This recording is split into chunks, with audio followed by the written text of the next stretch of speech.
اعوذ باللہ من الشیطان الرجیم، بسم اللہ الرحمن الرحیم۔ تمام تعریفیں اس پروردگار عالم کے لیے ہیں جو عالمین کا پالنے والا ہے۔ درود و سلام ہو محمد و آل محمد علیہم الصلاۃ والسلام پر۔ عزیز ناظرین، السلام علیکم ورحمۃ اللہ۔ آپ سبھی کا استقبال کرتے ہیں اس خاص پروگرام کہ جس میں ہم گفتگو کریں گے کہ رزق حرام اور اس کے یقیناً برے اثرات کے سلسلے سے۔ اس موضوع کے متعلق جتنے بھی سوالات ہیں ان کے جوابات دینے کے لیے ہمارے ساتھ اسٹوڈیو میں موجود ہیں حجت الاسلام والمسلمین علی جناب مولانا سید احمد علی عابدی صاحب۔ آئیے ملاقات کرواتے ہیں۔ السلام علیکم ورحمۃ اللہ۔ وعلیکم السلام ورحمۃ اللہ وبرکاتہ۔ اللہ آپ کو سلامت رکھے، خوش رکھے، آباد رکھے، ہر آفت و بلا سے محفوظ رکھے انشاءاللہ۔ بہت بہت شکریہ۔ ہمیشہ ایسے آپ مسکراتے رہیں، آپ کی زندگی ہمیشہ اچھائیوں سے آرام سے گزرے انشاءاللہ۔ جزاک الہی آمین، خدا آپ کو بھی سلامت رکھے۔ اگر پہلا سوال ہم بالکل بنیادی یہ رکھنا چاہتے ہیں اپنے، خاص کر ان چھوٹے جو بچے ہیں ان کے لیے، کہ رزق حرام سے مراد کیا ہے؟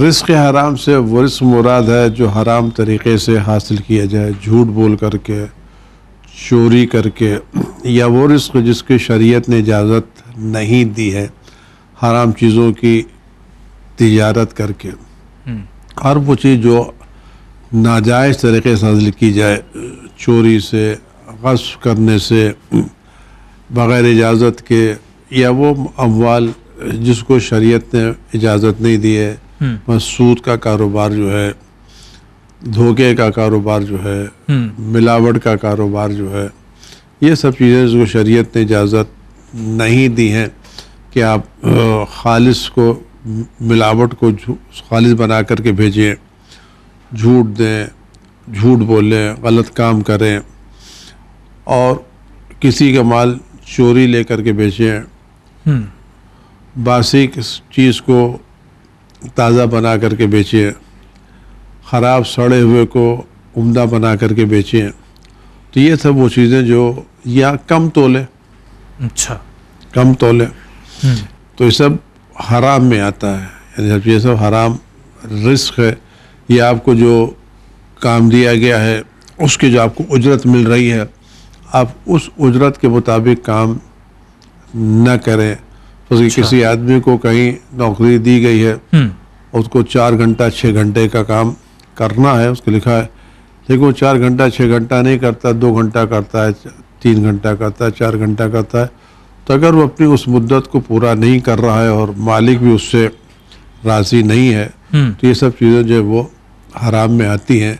یا جو کام آپ کے سپرد کیا گیا، آپ کی ذمہ داری ہے آپ کو کام انجام دینا، فرض کہ آپ کسی آفس میں ہیں، آپ کی ذمہ داری کوئی کام کرنا، جی، انفارمیشن دینا یا کوئی چیز کرنا، آپ اس ذمہ داری کو پورا کرنے کے لیے رشوت لے رہے ہیں، پیسے مانگ رہے ہیں، اچھا، تو یہ سب حرام میں آتا ہے۔ یہ سب حرام میں آتا ہے، چیزوں کو جائز نہیں ہے۔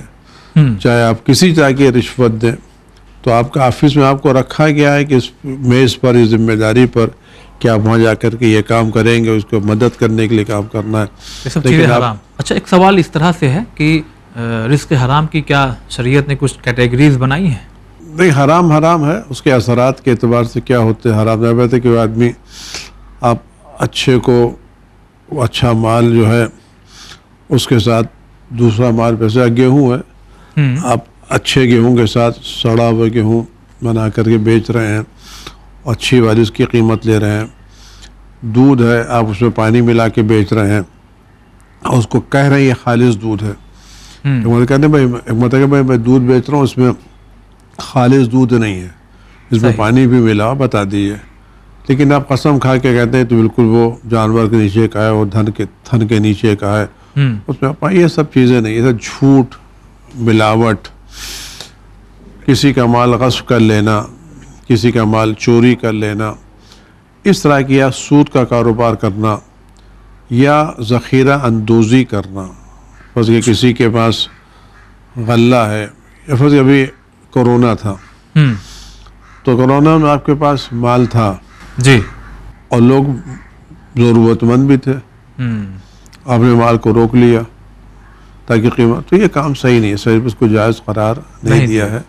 یہ سب حرام کام میں آتے ہیں اور اس کے اثرات بھی ہیں۔ ایک سوال اس طرح سے ہے کہ مثلا جتنی چیزیں آپ نے بتائی کہ یہ راستہ یہ راستہ یہ راستہ یہ سب حرام ہے، اب ان راستوں سے جو بھی انکم ہم تک آئی، جو بھی چیزیں ہم تک آئی، اگر اس کا ہم استعمال کر رہے ہیں تو وہی اب اس یعنی جو جملہ ہے کہ رزق حرام اور ان کے اثرات، تو اس رزق حرام کے اثرات ہمارے اوپر کیا ہوں گے؟ دیکھیے، رزق کے پہلے بات کو اسلام اگر کسی چیز کو حرام کر رہا ہے تو ان اثرات کو مد نظر رکھ کے حرام کر رہا ہے جو اس دنیا میں انسان کے بدن پر اور انسان کے روح پر پڑتے ہیں۔ اچھا، اگر کوئی حرام ہے تو صرف وہ عذاب کا مسئلہ نہیں، اس سے انسان کے روح، انسان کا بدن متاثر ہوتا ہے۔ رزق حرام کی تاثیر اتنی زیادہ ہے، باقی باتیں کروں گا کہ امام حسین صلوات اللہ سلام علیہ معصوم ہے، عظیم الشان شخصیت ہے، اس کے باوجود انہوں نے کربلا کے میدان میں جو خطبے دیے اور لوگوں کو ہدایت کی طرف دعوت دی اور پوری کوشش کی کہ کربلا والے جو ان کے مقابلے پر ہیں وہ اپنے راستے سے باز آئیں اور جہنم کا راستہ چھوڑ کے جنت کی طرف آئیں، لیکن ان کے دلوں پر امام حسین علیہ السلام کی تقریر کا اثر نہیں ہوا جی، جس کے وقت امام حسین علیہ السلام نے فرمایا کہ تم پر میری تقریر اور میری باتوں کا اس لیے اثر نہیں ہو رہا ہے کہ تمہارے پیٹ حرام غذاؤں سے بھرے ہوئے ہیں۔ یعنی یہ سلسلہ آج اور قیامت تک جاری رہے گا، جو بھی رزق حرام سے پیٹ بھرے گا اچھی باتوں کا اثر نہیں ہوگا، اثر نہیں گا۔ فرض کہ کبھی اب آپ غور کریں ان دونوں کی بات، امام حسین علیہ السلام نے میدان کربلا میں متعدد خطبے دیے، لوگوں کو دعوت دی، لیکن ان پر کچھ بھی اثر نہیں ہوا، اس لیے کہ ان کے پیٹ حرام سے بھرے ہوئے تھے۔ جی، علی علیہ السلام نے جناب حمام کو متقین کی صفتیں بیان فرمائی اور خطبہ ختم ہونے سے پہلے ہوتے ہوتے جناب حمام نے آہ کی آغش کھا کے گرے اور دنیا سے چلے گئے۔ تو مولانا نے فرمایا کہ پاکیزہ روحوں پر ایسے اثرات ہوتے ہیں۔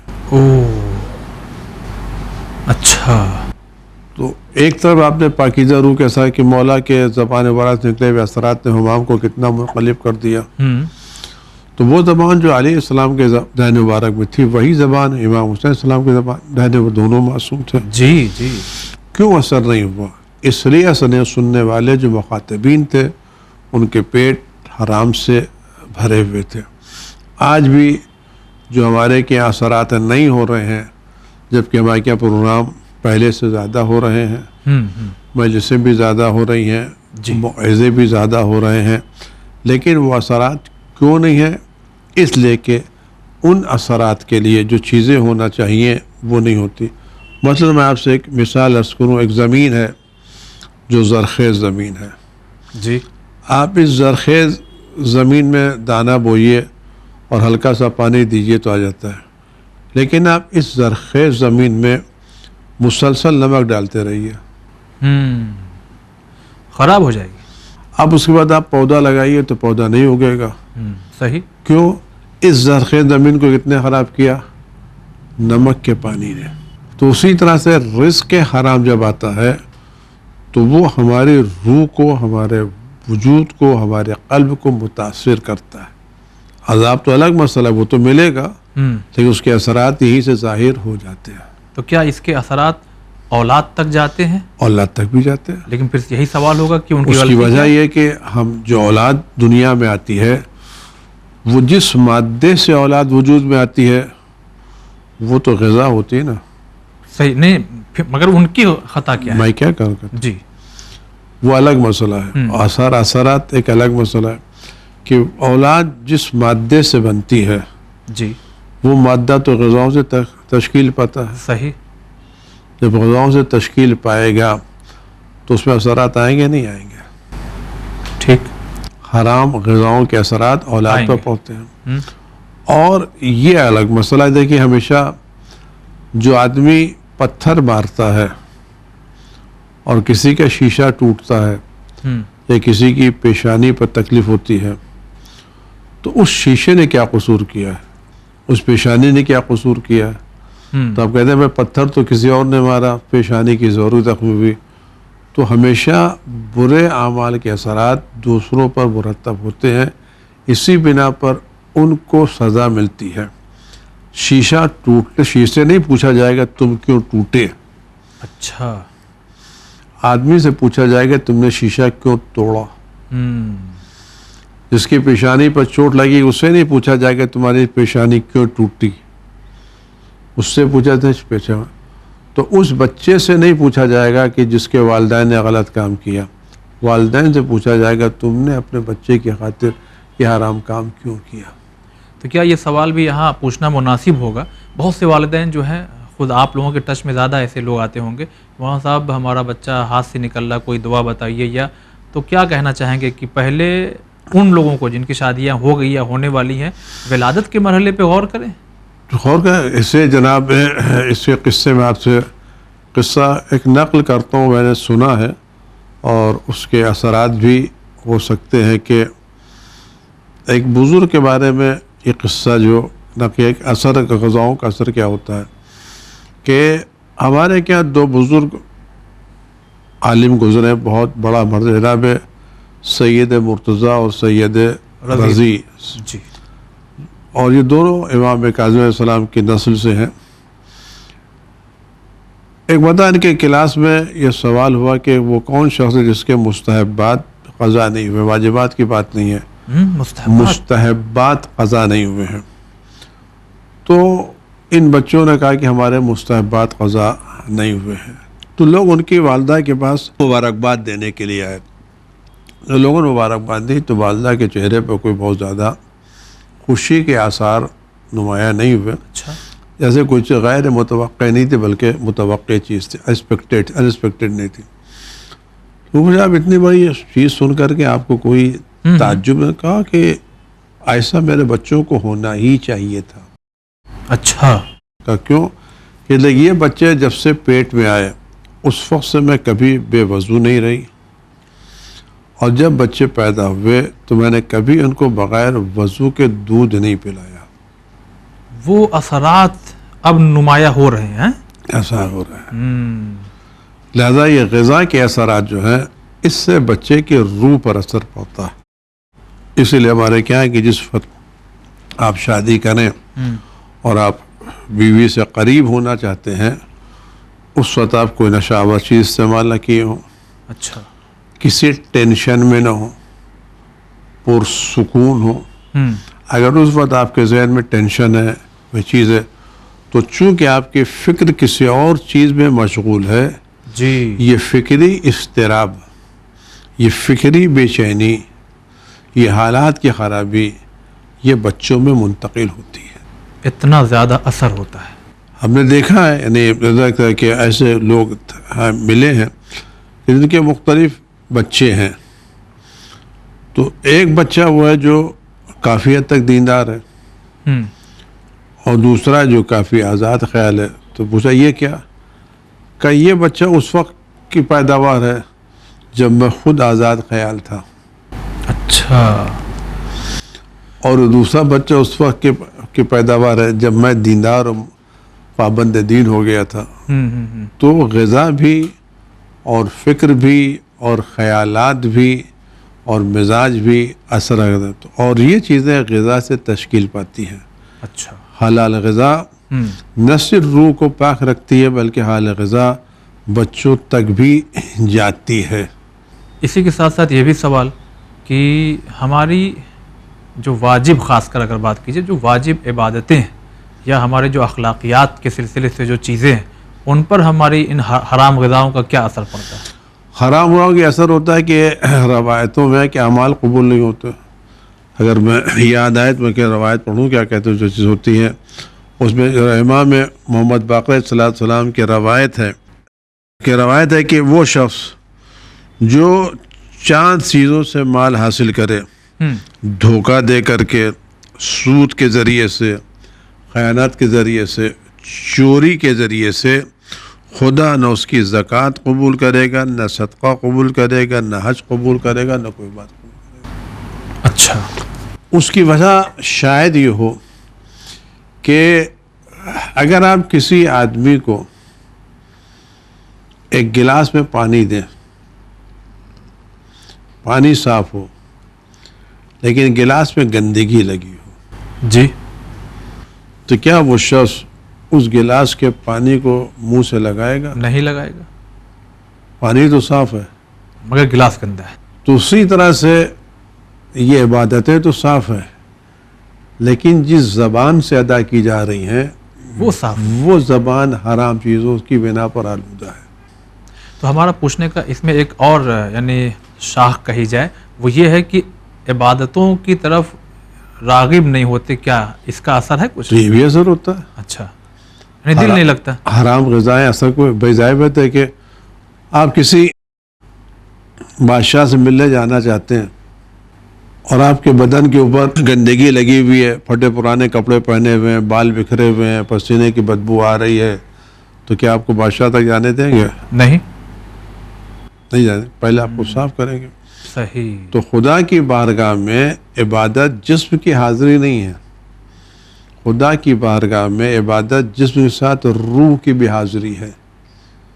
اگر روح ہی آلودہ ہے تو کیسے پہنچے گا؟ خدا کے بارے میں پہنچے گی نہیں وہ. صحیح صحیح. اور یہ حرام غذا روح کو آلودہ کر دیتی ہے. چلیے بہت شکریہ. اب ذرا سا ناظرین بہت توجہ سے سنیے گا، اور آپ کی خدمت میں یہ سوال ہم اس طرح سے بھی رکھنا چاہتے ہیں کہ کچھ حضرات ایسے ہیں مثلاً کہ ان کے پاس جو انکم آف سورس ہے وہ حرام ہے، بالکل صاف صاف ہے، لوگ جانتے بھی اکثر، تو ان کا مسجد بنوانا، امام بارگاہ بنوانا، مجلس کرنا، محفل کرنا، کیا کہیں کچھ حد تک بھی قبول ہے؟ کچھ حد تک بھی. دیکھیے وہ تو میں نہیں کہہ سکتا، لیکن میں خالی ایک قصہ آپ سے نقل تو پتہ چل جائے گا کہ وہ قبول ہے یا قبول نہیں ہے. امام حسن عسکری صلوات اللہ سلام علیہ کی خدمت میں ان کے وکیل احمد ابن اسحاق قمی ایک شخص کے ذریعے حاضر ہوئے، اور احمد ابن اسحاق قمی نے امام کی خدمت میں جو امانتیں لے کے آئے تھے پیش کی.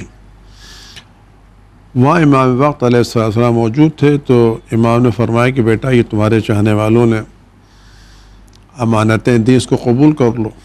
اچھا. تو احمد ابن اسحاق قمی نے وہ تھیلی جو زمانے میں آتی تھی تو وہ تھیلی میں پیش کی آپ کو. تو امام زمانہ صلوات اللہ السلام علیہ نے اس کو ہاتھ نہیں لگایا. کیوں؟ تو امام نے پوچھا کیوں نہیں؟ کہا کہ بابا آپ اجازت دیتے ہیں کہ میں اپنا پاک ہاتھ اس نجس تھیلی پہ لگاؤں. یعنی اس میں جو چیزیں تھی وہ یعنی ان کا مقصود صحیح نہیں. اب آدھے کیا نجس تھا، کیا نجس تھا. تو امام نے فرمایا بیٹا بتا اس میں نجس کیا ہے. اچھا. تو تفصیلات میں مولا فرمایا بابا اس کے اندر اتنے پیسے فلاں دکان کے کرائے کے ہیں وہ پاک ہیں، اتنے پیسے فلاں چیز کے ہیں وہ پاک ہیں، اتنے فلاں چیز پاک ہیں. اس میں ایک چیز ہے جو پاک نہیں ہے. وہ کیا ہے؟ کہ اس شخص نے ایک بنکر کو سوت دیا تھا کپڑا بننے کے لیے. اتفاق سے وہ سوت اس بنکر کے گھر سے چوری ہو گیا. دینے والے نے اس میں مطالبہ کیا تو اس نے کہا کہ میں بن کر کے دے دوں گا کہ فی الحال اس قیمت کا سوت نہیں مل رہا ہے. اچھا. فرض کہ اس نے جو سوت لیا تھا وہ 10 روپے کا تھا، اور فی الحال جو بازار میں سوت مل رہا ہے وہ 12 روپے کا ہے. یعنی وہ دھاگے نما جو چیز ہوتی ہے. ہاں دھاگے کا جو سوت ہوتا ہے، دھاگے جو دھاگا جو. تو دونوں کہا مجھے نہیں پتا، مجھے چادر چاہیے میں دیتا. تو اس نے 10 روپے کے بجائے 12 روپے کا سوت دھاگا خریدا اور چادر بن کر کے دی. کیوں کپڑا نہیں تھا. جب اس سے 2 روپے کے ڈفرینس کا مطالبہ کیا کہ بھائی تم نے جو سوت دیا تھا وہ 10 کا تھا، میں بات یہ دے دو. مگر نہیں، میں نہیں دوں گا. اچھا. تو اس نے یہ جو مال اس سے لیا تھا اس کو بیچا اور اس کے پیسے امام کی خدمت میں پیش کیے. تو امام نے کہا کہ نہیں، اس میں 2 روپے حرام کے شامل ہیں.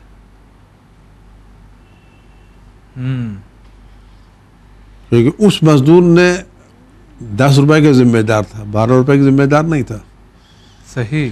تو وہ جو 2 روپے کا ڈفرنس تھا وہ 2 روپے کا ڈفرینس آپ کو دینا چاہیے. اگر آپ نے نہیں دیا تو 2 روپے کے آپ غاصب کہلائے. اچھا.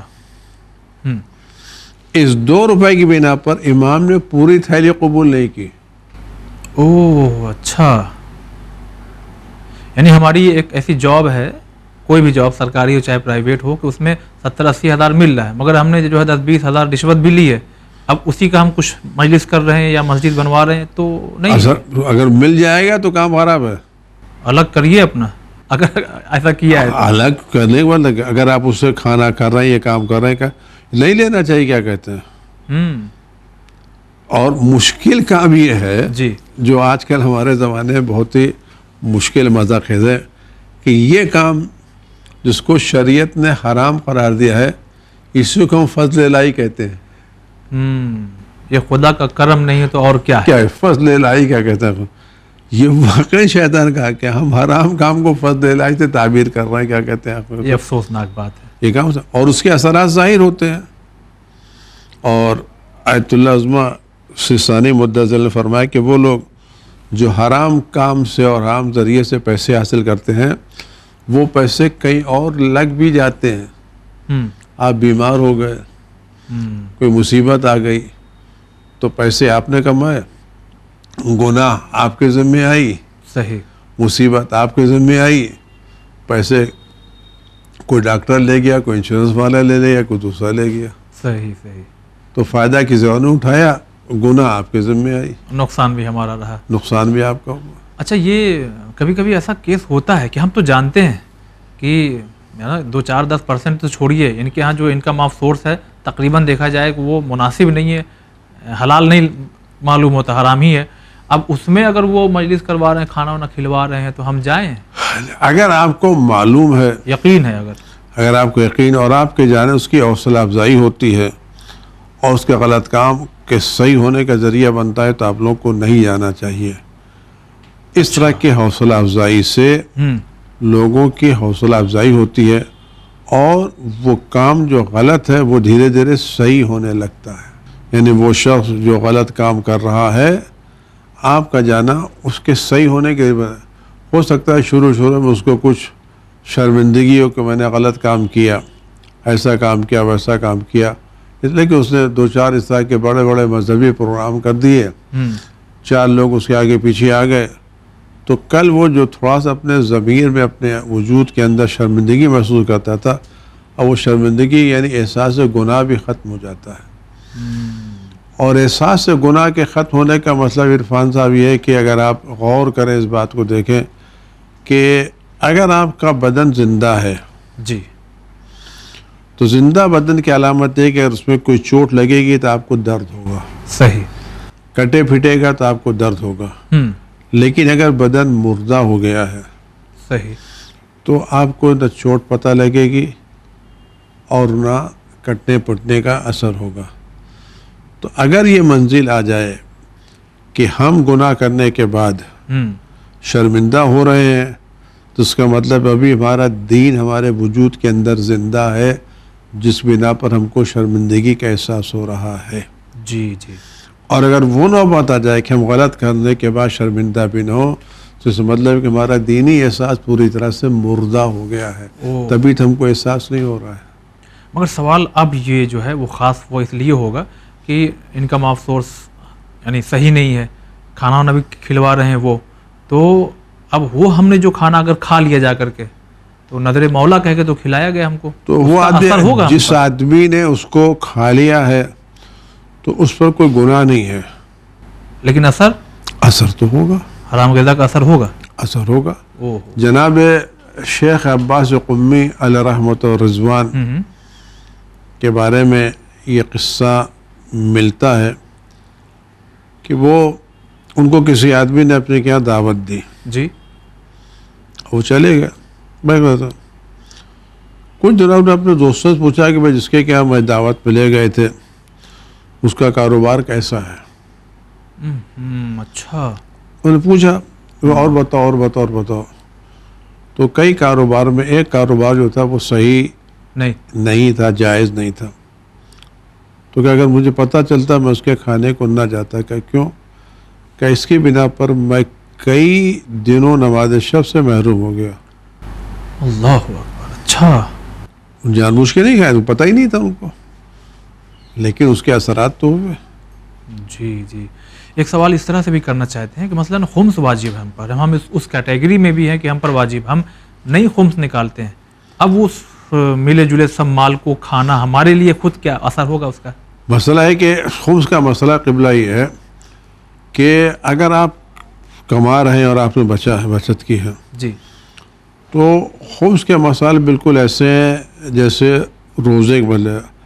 نماز کے مسئلہ مختلف ہے اور روزے کا مسئلہ. نماز کا مسئلہ یہ ہے کہ پھنس گیا آپ کے ظہر کی نماز ہے, زوال ہو رہا ہے 12:25 پر, 12:30 پر, غروب ہو رہا ہے 6 بجے, تو آپ 12:25 سے لے کر کے 6 بجے تک نماز ظہر پڑھ سکتے ہیں, ادا ہوگی. صحیح. لیکن روزے کا مسئلہ یہ کہ اگر روزہ 5:20 پر شروع ہو رہا ہے تو نیت آپ 5:21 پر نہیں کر سکتے, آپ کو روزہ باطل ہو جائے گا. خمس کا مسئلہ یہی ہے, اگر آپ کا خمس کی تاریخ آ گئی جی, اور یہ تاریخ کا وقت فرض کے صبح 10 بجے ہے اور آپ نے 10 بجے خمس نہیں نکالا, تو آپ 10:10 پر بقیہ اموال میں تصرف نہیں کر سکتے. اچھا. یہ تصرف حرام ہے. تو پھر اس کے اثرات ہوں گے, نماز نہیں قبول ہوگی, روزے نہیں قبول ہوں گے, حج کریں گے, زیارت کریں, کچھ قبول نہیں ہوگا. لیکن اس میں امام کا حق شامل ہے نا. ہم تو بہت بڑے بڑے پروگرام کرتے ہیں مگر خمس نہیں نکالتے. آپ کچھ کہیے نہیں قبول ہے, آپ کچھ بھی ہم مولا کا کام کرتے ہیں. ہاں, مولا کا کام کیا کہتے ہیں. ایک عورت نے, میں نے ابھی عرض کیا آپ خدمت میں کہ شرط امام خدمت میں پیسے بھیجے, کتنا حرام تھا؟ صرف 2 درہم وغیرہ جو بھی ہے. امام نے قبول نہیں کیا, پورا نہیں کیا قبول. ایک خاتون نے ٹوٹی پھٹی ہوئی کارپیٹ بھیجی. اچھا. امام اس کو قبول کر لیا, کہا کہ خلوص سے بھیجی اس کے اندر, اور جائز راستہ تھا. جائز راستہ تھا. یہ چیز آپ کو محسوس ہونا چاہیے کہ ہم جن کی بارگاہ میں یہ چیزیں پیش کر رہے ہیں, جی, ان کے یہاں فلٹر لگا ہے, آٹومیٹک ہو جائے گا معاملہ سب ہے. وہ جس وقت کوئی چیز جائے گی, ہاں, وہ دیکھ لیں گے کہ اس میں حرام کتنا ہے, اس میں حلال کتنا ہے. وہ مجمع نہیں دیکھیں گے, وہ آپ کی دعوت نہیں دیکھیں گے, آپ کی سجاوٹ نہیں دیکھیں گے. ان سجاوٹ کے ساتھ ساتھ دیکھیں گے کہ جس پیسے سے سجاوٹ کی گئی, آیا وہ پیسہ بھی جائز ہے یا جائز نہیں ہے, حلال طریقے سے لیا گیا یا حرام طریقے سے لیا گیا. اب 2 سوال ایک ساتھ ہم پوچھنا چاہتے ہیں کہ مثلا محسوس نہ کیجیے گا, اگر آپ کو ہم کو یقین ہے اور بہت سے علماء ان کو یقین ہے کہ جہاں بلایا جا رہا ہے ہمیں مجلس پڑھنے کے لیے, ان کا معاف سورس صحیح نہیں ہے, تو نہیں جانا چاہیے. نہیں جانا چاہیے. بہت سے علاقے ایسے ہیں جہاں ایسے ہی لوگوں کو لوگ بلوا کے انعام بٹواتے ہیں, کہیں بچوں کو, کہیں نمازیوں کو. نہیں جانا چاہیے, نہیں لینا چاہیے, کیونکہ یہ اس کے حوصلہ افزائی ہے نا. آپ کا جانا اس کے غلط کام کو صحیح قرار دینا ہے. ہمارے ناظرین سے کیا کہیں گے, خاص کر نوجوانوں سے جو کماد ہما رہے ہیں اس احتیاط کریں, احتیاط کر لوگ کریں, نہیں جاتے, کیا کہتے ہیں جی, چیزیں تو آپ کیا کہہ رہے ہو, آپ کی چیز خود ہے. اہل بیت علیہ السلام کو شور شرابہ تھوڑی پسند ہے. وہ چیز جو خلوص کے ساتھ ہو, پاک ہو, طیب ہو, طاہر ہو. اہل بیت کی آیت تھی, نازل ہوئی, نازل نہیں ہوئی ہے, ہوئی نا. اچھا ایک بات بتائیے, جی, اہل بیت علیہ السلام جو تشریف لائے وہ لوگوں کو حلال حرام بنانے کے لیے آئے تھے, نہیں تھے؟ ہاں بالکل. ان کی خواہش کیا تھی؟ حرام سے دور رہیں, صحیح راستے پہ چلیں. صحیح راستے چلیں. اگر ان کا مشن یہ تھا کہ حلال حرام کی تعلیم دے رہے تھے اور لوگوں کو حرام سے دور کر رہے تھے اور حلال سے قریب کر رہے تھے, اگر وہ اس طرح کے مال کو قبول کر لیں تو ان کے مشن میں کنٹراڈکشن ہوگا یا نہیں ہوگا؟ ہوگا. ایک طرف سے آپ کہہ رہے ہیں کہ حرام کے قریب نہ جاؤ, حلال کا کام کرو, اور دوسرے آپ حرام کو قبول بھی کر رہے ہیں. تو ان کے مشن میں تضاد ہے, آپ کر کچھ اور, کہیں کچھ اور رہے ہیں اور کل کر کچھ اور رہے ہیں. اہل بیت کے قول و فعل میں تضاد نہیں ہے. جی, صحیح صحیح. چلیے گا، بہت بہت ہم شکریہ ادا کرتے ہیں. ناظرین، اشارہ کافی ہے سمجھداروں کے لیے. یہ پروگرام اس لیے خاص تشکیل دیا گیا کہ ہم اپنے انکم آف سورس کو دیکھیں. ہم بہت مذہبی پروگرام اور بہت دل سے کرتے ہیں. یقیناً لوگ بڑے خلوص سے اس میں شرکت بھی کرتے ہیں، لیکن اگر راستہ صحیح نہیں ہوگا کہ آپ نے اس 30 منٹ کی گفتگو میں خود محسوس کر لیا ہوگا کہ ہم یہاں بھی نقصان میں، یعنی یہاں بھی پیسہ چلا گیا اور وہاں بھی یعنی آخرت میں ہمیں کچھ ملنے والا نہیں ہے.